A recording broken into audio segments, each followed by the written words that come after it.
이 사사기는 이스라엘 민족의 조금 어두운 시대상을 담고 있는 책입니다.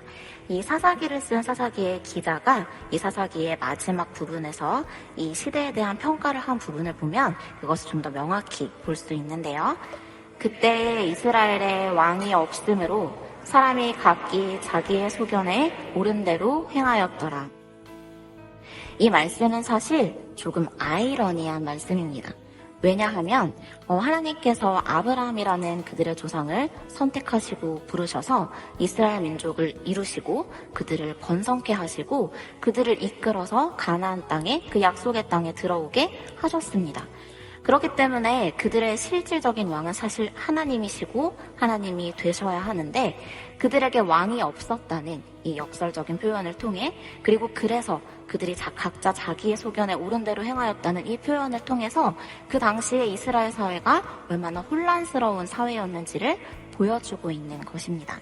바로 그 시대에 어떤 사람들을 부르시고 선택하셔서 그분의 동역자로 삼으시고 그분의 역사에 참여시키셨는가를 통해서 지금 이 신약 시대를 살아가고 있는 우리도 마찬가지로 이 어두운 시대를 살아갈 때에 하나님께서 우리 가운데 어떠한 사람을 찾으시고 또 부르셔서 우리를 그분의 역사에 참여시키기를 원하시는지 그것을 살펴볼 수 있을 것입니다. 이 드보라가 어떠한 인물이었기에 하나님께서 이 드보라를 부르시고 그분의 동역자로 삼으시고 그 역사에 참여시키셨는지를 우리가 살펴보려고 합니다.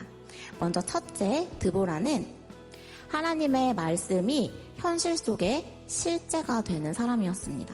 즉, 드보라에게는 하나님의 말씀이 반드시 이루어질 현실 그 자체였습니다.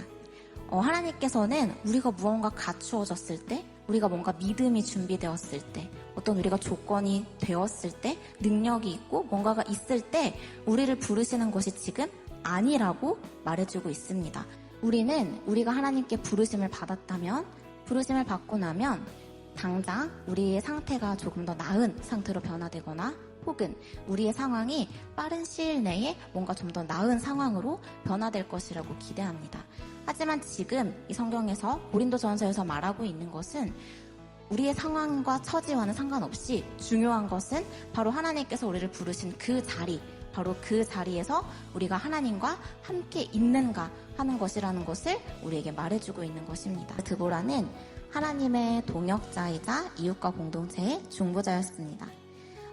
드보라는 도저히 용기가 나지 않아서 전쟁에 참여하지 못했던 바락과 함께 해주는데요. 사실 이것은 오늘 우리가 해야 하는 역할이기도 합니다.